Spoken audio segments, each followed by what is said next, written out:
Many years ago, in a land called Israel, lived a man named Jesus who did many miracles, healed many people, and taught everyone he met about God's love for them. But not everyone listened to what Jesus had to say. This made Jesus very sad, so one day he had his followers sit down and he told them a story to help them understand God's role in their lives. There once were two men who decided that they wanted to build houses. The first man was foolish and tried to do things way too fast. He went and built his house very quickly without giving the house anything solid to stand on. This made the house very weak.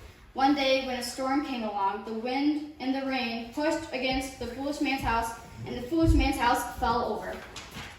This foolish man's house was left homeless because the foolish man had not taken his time and built his house on anything strong.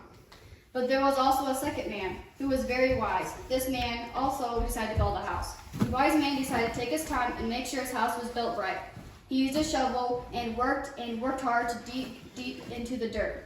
The wise man made sure that his house had firm ground to stand on. One day a storm came into his house too. The storm hit the wise man's house, the rain fell and the wind blew, but the wise man stayed safe and warm and dry.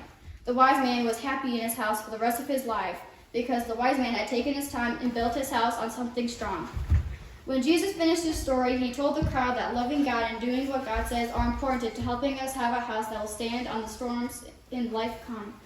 Jesus told us the only way to build a strong ground is through God and God alone. You see, Jesus came to seek and to save those who are lost. And that is how Jesus taught his friends the importance of having a firm foundation in life by listening to God and what he do and says. Fantastic.